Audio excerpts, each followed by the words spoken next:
I'm so glad to be here. It's really beautiful. It's really wonderful seeing all you people, discuss youth and issues and leadership. Because this is the first time I'm seeing something like this. It's nice to be here on my birthday. Thank you so much. And for the first few minutes, I think nobody spoke because we didn't have a proper context. Leadership, is it in the political context, is it in the social context, in the youth? Are we talking about Tibetans, Indians, is it international? The very title, Today's Youth, Tomorrow's Leaders, I could not help but come up with this question, why not today's youth, today's leaders? What is stopping you from being a leader today? Maybe not in a political sense, but in your own way, your small places, you could all be leaders. In your classes, in your colleges, in your communities, and leadership need not always be political or huge, right? So, we were wondering, today's youth, how do we make them better leaders now? Because let's forget about tomorrow. If we start acting today, we could always end up as better leaders tomorrow. Now, we started with leadership. We tried to analyze what makes a person a good leader. And the single most thing that we all agreed upon as the most important trait for a leader was vision.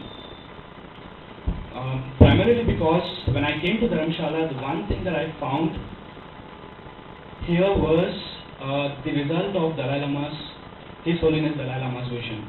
Because I cannot help appreciate the vision that he had 50 years ago, because of which all these institutions exist today to preserve culture, arts, religion, language, identity. If he did not have this vision 50 years ago, I don't know where you guys would be today. And take Mahatma Gandhi on the other hand, he had that vision for a free India which he dreamt of, and another aspect is communication. Both of these great leaders could communicate this vision with the people, with the masses, which is what made them great leaders.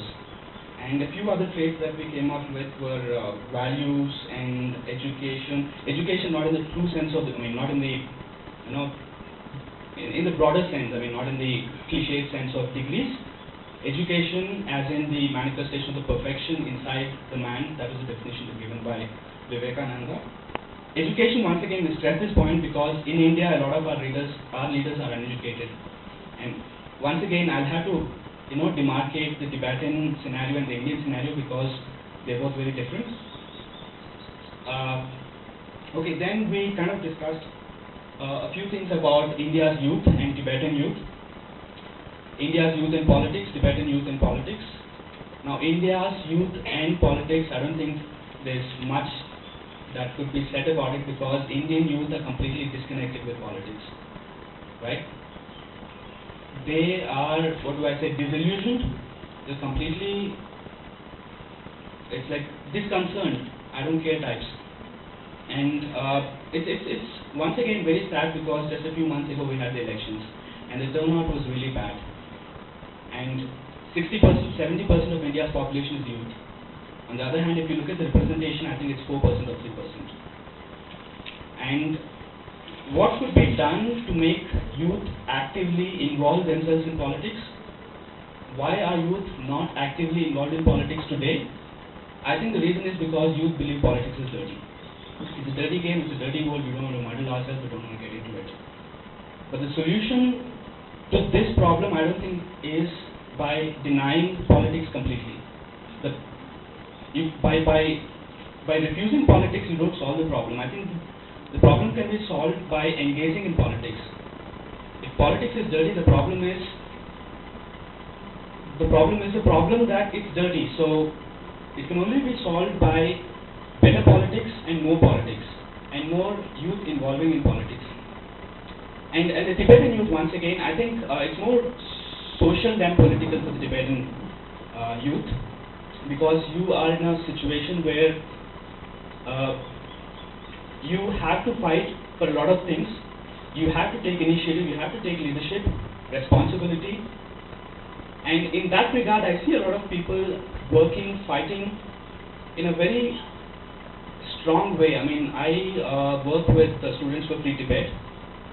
And the kind of work that they do, I really appreciate and admire the conviction and courage with which these people operate. And they're all youth. So forget about being leaders tomorrow. I think these people are already doing a lot of things. Now, some of their policies could be a little too aggressive, but at least they have taken responsibility and they're acting, which is what I hope and I wish every one of us does. Take responsibility for issues around you, for things that are not right, things that bother you, things that piss you off. Take initiative. Maybe get organized. Number two, because individually, if you start fighting, it's not all that powerful. But if you come together, you always have that power. So get organized. Start doing something. I mean, irrespective of how many forums we have and how many conferences we have, until unless we actually do something concrete, nothing is going to happen. Because once again, if you look at the Indian context, this time I think there was a lot of noise on blogs, on Facebook, on the media about youth and politics and all of that, but eventually on the date of voting, nobody turned up. So I think action is always more desirable than words. It's always much more louder. Yeah, and then let me just quickly go through some of these points that we had noted down. Youth, yeah, we try to analyze why youth have the image of less experienced and incapable of running politics or being leaders. I think that comes from the fact that youth are volatile, they're a little misguided sometimes, a little impatient, they're not focused, they lack direction. But I think it's up to us to get all of these things. We need to be focused, we need to get a direction, we need to inform ourselves, we need to educate ourselves, we need to empower ourselves, right? And once we do that, nobody can say anything against us. I don't think youth are not capable of being leaders or being politicians. I don't. Especially in today's world with all the internet and communication and media and networking, I think today's youth are very well informed, very educated, very sensible, knowledgeable, smart, intelligent, whatever. But the problem once again is that they're not organized and they don't care.